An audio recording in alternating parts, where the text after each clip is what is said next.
ಅದೊಂದು ಹಳೆಯ ಪಾಳು ಬಿದ್ದಿರೋ ಬಂಗ್ಲೆ ಆಗಿತ್ತು. ಅದರಲ್ಲಿ ಒಂದು ಅದೃಶ್ಯವಾದ ಭಯ ಇತ್ತು. ಅಲ್ಲಿ ಅದು ಎಷ್ಟೋ ವರ್ಷಗಳಿಂದ ಬಚ್ಚಿಟ್ಕೊಂಡಿತ್ತು. ಆ ಬಂಗ್ಲೆ ಒಳಗೆ ಒಂದು ಕತ್ತಲೆ ಕೋಣೆ ಇತ್ತು.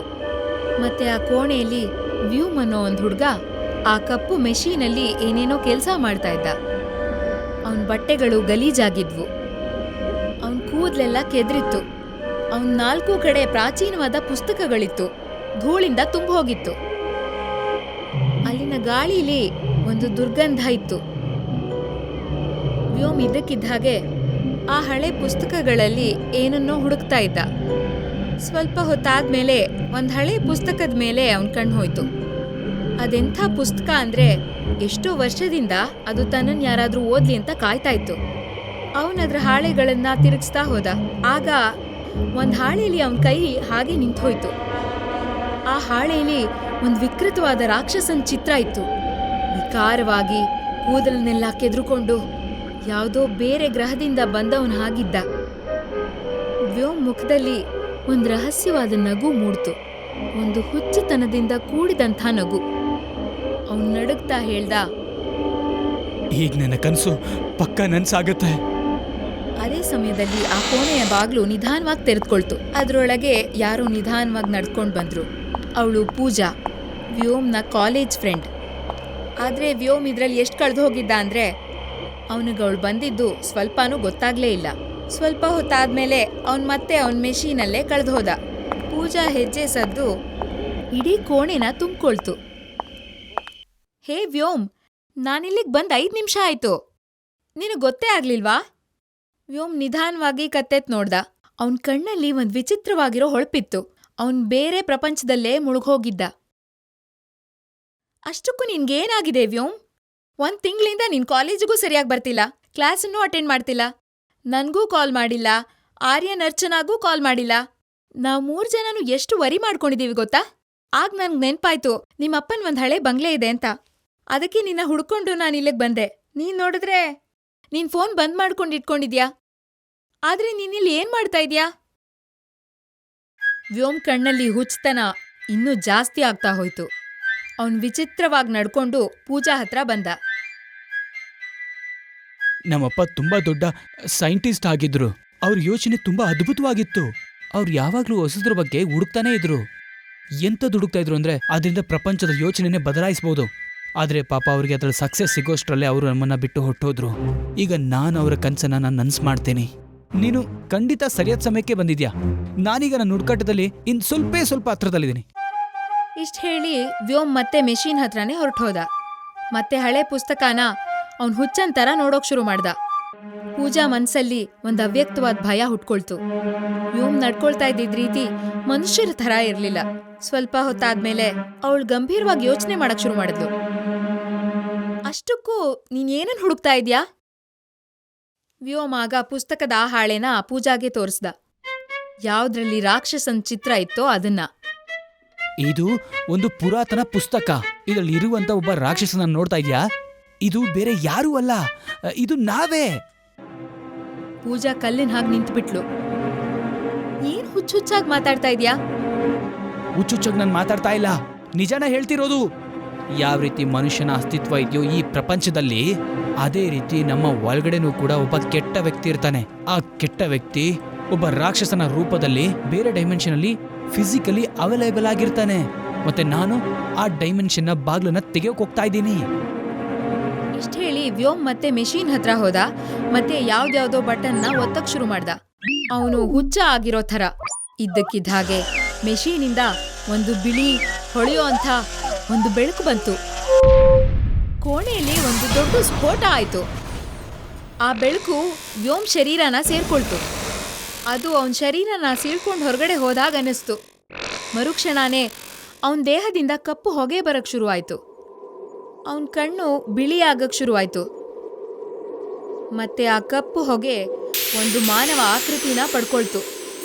ಆ ಆಕೃತಿ ಪೂಜಾ ಮತ್ತೆ ವ್ಯೋಮ್ನ ನೋಡ್ಕೊಂಡು ಹೇಳ್ತು, ನಾನು ನಿನ್ನ ಒಳಗಿರೋ ಕೆಟ್ಟವನು, ಒಂದು ಫಿಸಿಕಲ್ ರೂಪದಲ್ಲಿ.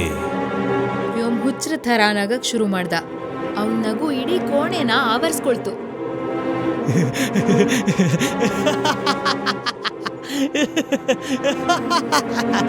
ನಾನು ನನ್ನ ಕೆಲಸದಲ್ಲಿ ಗೆದ್ಬಿಟ್ಟೆ. ನಾನೀಗ ಪ್ರಪಂಚನ ಬದಲಾಯಿಸ್ತೀನಿ. ತಕ್ಷಣ ಆ ಭಯಾನಕ ಆಕೃತಿ ಪೂಜಾ ಕಡೆ ಹೋಯ್ತು. ಮತ್ತೆ ಅವಳು ಕುತ್ತಿಗೆನ ಹಿಡ್ಕೊಳ್ತು. ಪೂಜಾಗೆ ಕಿರ್ಚಕ್ಕೂ ಆಗ್ಲಿಲ್ಲ. ಅವಳಿಗೆ ತುಂಬಾನೇ ಭಯ ಆಯ್ತು. ಕಾಪಾಡಿ ಕಾಪಾಡಿ ಕಾಪಾಡಿ ಕಾಪಾಡಿ ವ್ಯೋಮ್, ಕಾಪಾಡಿ ಕಾಪಾಡಿ. ವ್ಯೋಮ್ ಕೂಡ ಹೆದರ್ಕೊಂಡು ಕಿರ್ಚ್ಕೊಂಡ. ನೀನಿದೇನ್ ಮಾಡ್ತಾ ಇದ್ಯಾ? ಅವಳು ನನ್ನ ಫ್ರೆಂಡ್. ಮುಟ್ಟಾಳ, ಈ ಜಗತ್ತಲ್ಲಿ ನಾನು ನೀನು ಒಳಗಿದ್ದಾಗ ನೀನಾಗ ನನ್ನನ್ನ ಕಂಟ್ರೋಲ್ ಮಾಡ್ಬೋದಿತ್ತು. ಆದ್ರೆ ನೀನೀಗ ಡೈಮೆನ್ಷನ್ನಿಂದ ನನಗೆ ಬಾಗ್ಲನ್ನ ತೆರೆದಿದ್ಯಾ. ಇವಾಗಿಲ್ಲಿ ನಾನ್ ಇಷ್ಟದಂತೆ ನಾನು ಇರ್ತೇನೆ, ಗೊತ್ತಾಯ್ತಾ? ಮತ್ತೆ ಮರುಕ್ಷಣಾನೇ ಅವನ ಕರಾಳವಾದ ಹಲ್ಲುಗಳು ಪೂಜಾ ಕತ್ತನ್ನ ಕತ್ತರಿಸಿತು. ಪೂಜಾ ದೇಹ ಕೆಲವೇ ಕ್ಷಣಗಳಲ್ಲಿ ಬಿಳಿಯಾಗೋಯ್ತು. ಅವಳು ಕೊನೆ ಉಸಿರೆಳೆದು ನೆಲದ ಮೇಲೆ ಬಿದ್ದೋದ್ಲು. ವ್ಯೋಮ್ ನೋಡ್ತಾನೆ ನಿಂತ್ಕೊಂಡಿದ್ದ. ಅವನ ಮನಸ್ಸು ಮುರಿದು ಹೋಯ್ತು. ನಾನಿದೇನಪ್ಪ ಮಾಡ್ಬಿಟ್ಟೆ? ಅವನಲ್ಲೇ ಮೂರ್ಛೆ ಹೋಗಿ ಬಿದ್ಬಿಟ್ಟ. ಆ ಕೋಣೆ ಪೂಜಾಳ ರಕ್ತ, ಮೆಷೀನಿನ ಹೊಗೆ ಮತ್ತೆ ಹೊಸದಾಗಿ ಜನ್ಮ ಪಡೆದಿದ್ದ ವಿಕಾರವಾದ ಮನುಷ್ಯನಿಂದ ತುಂಬಿಕೊಂಡಿತ್ತು. ಮಾರನೇ ದಿನ ಬೆಳಗ್ಗೆ ಎಲ್ಲ ಕಡೆನೂ ಒಂದ್ ಕತ್ಲೆ ಆವರಿಸ್ಕೊಂಡಿತ್ತು. ರಾತ್ರಿ ಇನ್ನೂ ಕಳೆದೇ ಇಲ್ವೇನೋ ಅನ್ನೋ ಹಾಗೆ. ಅರ್ಚನಾ ಅವಳ ಹಾಸ್ಟೆಲ್ ರೂಮ್ನಲ್ಲಿ ತುಂಬಾ ಟೆನ್ಷನಲ್ಲಿ ಕೂತ್ಕೊಂಡಿದ್ಲು. ಅವಳು ರಾತ್ರಿ ಎಲ್ಲ ಪೂಜಾ ಬರೋದನ್ನೇ ಕಾಯ್ತಾ ಇದ್ಲು. ಆದ್ರೆ ಪೂಜಾ ವಾಪಸ್ ಬರಲೇ ಇಲ್ಲ. ಇಡೀ ರಾತ್ರಿಯ ಮೌನ ಅವಳ ಮನ್ಸಲ್ಲಿ ಒಂದಾಘಾತ ಆಗೋ ಅಂಥ ಭಯಾನ್ ಹುಟ್ಟಾಕಿತ್ತು. ಅವಳು ಫೋನ್ ತಗೊಂಡು ವ್ಯೋಮ್ಗೆ ಕಾಲ್ ಮಾಡಿದ್ಲು. ನಂಬರ್ ಬಂದಾಗಿತ್ತು. ಪೂಜಾಗ್ ಕಾಲ್ ಮಾಡಿದ್ಲು. ಅವಳ ನಂಬರ್ ಕೂಡ ಸ್ವಿಚ್ ಆಫ್ ಆಗಿತ್ತು. ಅವಳ ಕೈ ನಡ್ಗಕ್ ಶುರುವಾಯ್ತು. ಹೆದರ್ಕೊಂಡು ಅವಳು ಆರ್ಯನ್ಗೆ ಕಾಲ್ ಮಾಡಿದ್ಲು. ಆರ್ಯನ್, ನಿನ್ನೆ ರಾತ್ರಿ ಪೂಜಾ ವ್ಯೋಮ್ದು ಹಳೆ ಬಂಗ್ಲೆ ಹತ್ರ ಹೋಗಿದ್ಲು. ಸ್ವಲ್ಪ ಹೊತ್ತಲ್ಲಿ ಅವಳು ವಾಪಸ್ ಬರ್ಬೇಕಾಗಿತ್ತು. ಆದ್ರೆ ಎಷ್ಟ್ ರಾತ್ರಿ ಆದ್ರೂ ಅವಳು ಬರ್ಲೇ ಇಲ್ಲ. ಇದನ್ ಕೇಳಿ ಆರ್ಯನ್ಗೂ ಆಘಾತ ಆಯ್ತು. ನಾನೀಗ ನಿನ್ನ ಹಾಸ್ಟೆಲ್ ಹತ್ರ ನನ್ನ ಬೈಕ್ನ ತಗೊಂಡ್ಬರ್ತೀನಿ. ನೀನು ಹೊರಗಡೆ ಇರೋ, ಆಯ್ತಾ? ಅರ್ಚನಾ ಟೆನ್ಷನಲ್ಲಿ ಹಾಸ್ಟೆಲ್ ಹೊರಗಡೆ ನಿಂತ್ಕೊಂಡ್ಲು. ಅವಳ ಮನ್ಸಲ್ಲಿ ವಿಚಿತ್ರವಾದಂಥ ಭಯ ಇತ್ತು. ಸ್ವಲ್ಪ ಹೊತ್ತಲ್ಲಿ ಆರ್ಯನ್ ಬೈಕ್ ತಗೊಂಡು ಅಲ್ಲಿಗೆ ಬಂದ. ನನ್ಗನ್ಸುತ್ತೆ ನೆನೆ ಪೂಜೆಗೆ ಲೇಟ್ ಆಗಿ ಅವಳಲ್ಲೇ ಉಳ್ಕೊಂಡಿರ್ಬೇಕು. ಹಾ, ಮೊದಲು ನನಗೂ ಇದೇ ಥರ ಅನ್ನಿಸ್ತು. ಆದ್ರೆ ಇವಾಗ ಯಾಕೆ ಅಂತ ಗೊತ್ತಿಲ್ಲ, ನನ್ ಮನ್ಸು ಏನೋ ಆಗ್ಬಾರ್ದಾಗಿದೆ ಅಂತ ಹೇಳ್ತಾ ಇದೆ. ಆರ್ಯನ್ ಸುಮ್ನಿದ್ದ. ಯಾಕೆಂದ್ರೆ ಅದೇ ಭಯ ಅವನ್ ಮನ್ಸಲ್ಲೂ ಇತ್ತು. ಅರ್ಚನಾ ಹಿಂದ್ಗಡೆ ಕೂತ್ಕೊಂಡ್ಲು. ಬೈಕ್ ಫಾಸ್ಟ್ ಆಗಿ ಓಡ್ಸೋಕ್ ಶುರು ಮಾಡ್ದ. ಸ್ವಲ್ಪ ಹೊತ್ತಲ್ಲಿ ಅವರಿಬ್ರು ಆ ಹಳೆ ಬಂಗ್ಲೆ ಹತ್ರ ಹೋಗಿದ್ರು. ಮುರಿದೋಗಿರೋ ಕಿಟಕಿ ಬಾಗ್ಲು, ಒಡೆದೋಗಿರೋ ಗೋಡೆ, ಮತ್ತೆ ಒಂದು ಮೌನ. ಎಷ್ಟೋ ವರ್ಷದಿಂದ ಯಾವುದೇ ಜೀವಾನೂ ಇಲ್ಲಿ ಬಂದೇ ಇಲ್ಲ ಅನ್ನೋ ಹಾಗಿತ್ತು. ಅವರಿಬ್ರು ಒಳಗಡೆ ಹೋಗ್ತಿದ್ದ ಹಾಗೆ ಅವ್ರ ಮೂಗಿಗೆ ಒಂದು ದುರ್ಗಂಧ ಬಡೀತು. ಗಾಳಿಲಿ ಯಾವುದೋ ಹೆಣದ ವಾಸನೆ ಸೇರ್ಕೊಂಡಿರೋ ಹಾಗೆ. ಎಲ್ಲಾ ಕಡೆಲೂ ಜೇಡ್ರ ಬಲೆ ಕಾಣಿಸ್ತಾ ಇತ್ತು. ಎಲ್ಲ ಮೂಲೆಯಿಂದನೂ ಯಾರೋ ಅವ್ರನ್ನ ನೋಡ್ತಾ ಇರೋ ಹಾಗೆ ಅನ್ನಿಸ್ತಾ ಇತ್ತು. ಬಂಗ್ಲೆಯಲ್ಲಿ ಎಲ್ಲಾ ಕಡೆಲೂ ಮೌನ ಇತ್ತು. ಅವ್ರಾಡೋ ಉಸಿರು ಅವ್ರಿಗೆ ಕೇಳಿಸ್ತಾ ಇತ್ತು. ಅರ್ಚನಾ ಮತ್ತೆ ಆರ್ಯನ್ ಪೂಜಾ ಮತ್ತೆ ವ್ಯೋಮ್ನ ಜೋರಾಗಿ ಕರೆದ್ರು. ಆದ್ರೆ ಆ ಧ್ವನಿ ಗೋಡೆಗಳಿಗೆ ಹೊಡೆದು ಮತ್ತೆ ಅವ್ರಿಗೆ ಕೇಳಿಸ್ತು. ಆ ಬಂಗ್ಲೆನೇ ಮಾತಾಡ್ತಿದ್ಯೇನೋ ಅನ್ನೋ ಹಾಗೆ. ಸ್ವಲ್ಪ ಹೊತ್ತಲ್ಲಿ ಇಬ್ರು ಆ ಕೋಣೆ ಹತ್ರ ಹೋದ್ರು. ಅಲ್ಲಿ ನೆಲದ ಮೇಲೆ ಪೂಜಾ ಹೆಣ ಬಿದ್ದಿತ್ತು. ಅರ್ಚನಾ ಕಣ್ಣು ಭಯದಿಂದ ತುಂಬೋಯ್ತು. ಆರ್ಯನ್ ತಕ್ಷಣ ಮೂರ್ಛೆ ಹೋಗಿರೋ ವ್ಯೋಮ್ ಹತ್ರ ಹೋದ. ವ್ಯೋಮ್, ಎದ್ದೇಳು, ಏನಾಯ್ತು ನಿಂಗೆ? ವ್ಯೋಮ್ಗೆ ಪ್ರಜ್ಞೆ ಬಂತು. ಕಣ್ಣೆಲ್ಲ ಬಿಳಿಯಾಗಿತ್ತು. ಭಯದಿಂದ ಹೆದರ್ಕೊಂಡು ಅವನ್ ಕಿರ್ಚ್ಕೊಂಡ. ನೀವಿಬ್ರು ಇಲ್ಲಿಂದ ಹೊರಟೋಗಿ. ನಿನಗ್ ಹುಚ್ಚ ಹಿಡ್ದಿದ್ಯಾ? ನೀನೇ ಪೂಜಾನ ಸಾಯ್ಸಿರ್ಬೇಕು. ನೀನ್ ಪೂರ್ತಿ ಹುಚ್ಚ ಆಗ್ಬಿಟ್ಟಿದ್ಯಾ. ಅದೇ ಕ್ಷಣದಲ್ಲಿ ಆ ಕೋಣೆಯ ಕತ್ಲೆಯಲ್ಲಿ ಹೊಳಿತಾ ಇರೋ 2 ಕಣ್ಣುಗಳು ಕಾಣಿಸಿದ್ವು. ಕೆಂಪಾಗಿ, ಭಯಾನಕವಾಗಿ, ವಿಕಾರವಾಗಿದ್ವು. ಅರ್ಚನಾ ಹೆದರ್ಕೊಂಡು ಕೇಳಿದ್ಲು, ಆರ್ಯನ್, ಇದ್ಯಾರು? ಮರುಕ್ಷಣಾನೇ ಆ ರಾಕ್ಷಸ ಕತ್ಲೆಯಿಂದ ಹೊರಗಡೆ ಬಂದ.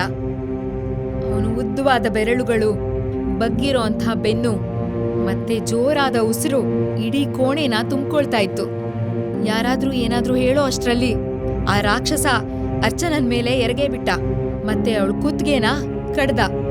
ಅರ್ಚನಾಳ ಕೂಗಿಂದ ಆ ಕೋಣೆ ತುಂಬೋಯ್ತು. ಕೆಲವೇ ಕ್ಷಣಗಳಲ್ಲಿ ಅವಳ ಇಡೀ ದೇಹ ಬೆಳ್ಳಗಾಯ್ತು. ಅವನು ಅವಳ ರಕ್ತನೆಲ್ಲ ಹೀರ್ಕೊಂಡ. ಆರ್ಯನ್ ಕಿರ್ಚ್ಕೊಂಡ. ಅಲ್ಲ, ಇದು ಯಾರು? ವ್ಯೋಮ್ ಅಳ್ತಾ ಹೆದರ್ಕೊಂಡು ಇಡೀ ಕಥೆನ ಅವನಿಗೆ ಹೇಳ್ದ. ಅವನ್ ಧ್ವನಿ ನಡುಗ್ತಾ ಇತ್ತು. ಅವನ್ ಪ್ರತಿ ಶಬ್ದನೂ ಸಾವಿನ ಕಡೆಗೆ ಹೋಗ್ತಾ ಇರೋ ಥರ ಇತ್ತು. ಎಲ್ಲ ಕೇಳಿದ್ಮೇಲೆ ಆರ್ಯನ್ ಕೂಡ ಹೆದರ್ಕೊಂಡು ಹೇಳ್ದ, ನಾನ್ ನಿಂಗೆ ಮೊದ್ಲೇ ಹೇಳಿದ್ದೆ, ನಿನ್ನ ಸ್ಟ್ರೇಂಜರ್ ಥಿಂಗ್ಸಿನ ರಿಸರ್ಚ್ ನಮ್ಮನ್ನೆಲ್ಲ ನಾಶ ಮಾಡುತ್ತೆ ಅಂತ. ಇವಾಗ ಇದನ್ನ ಇದ್ರ ಡೈಮೆನ್ಷನ್ಗೆ ಹೇಗ್ ಕಳಿಸೋದು ಅಂತ ನೀನ್ ಯೋಚನೆ ಮಾಡಿದ್ಯಾ?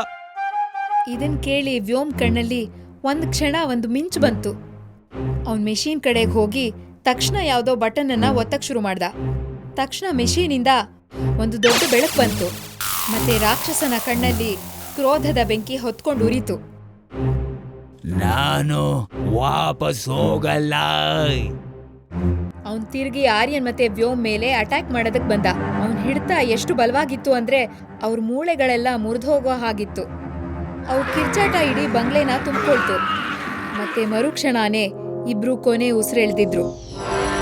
ರಾಕ್ಷಸ ಆ ಬೆಳಕಿನಲ್ಲಿ ಸೇರ್ಕೊಂಡ. ಮತ್ತೆ ಮೆಷೀನಲ್ಲಿ ಒಂದು ದೊಡ್ಡ ವಿಸ್ಫೋಟ ಆಯ್ತು.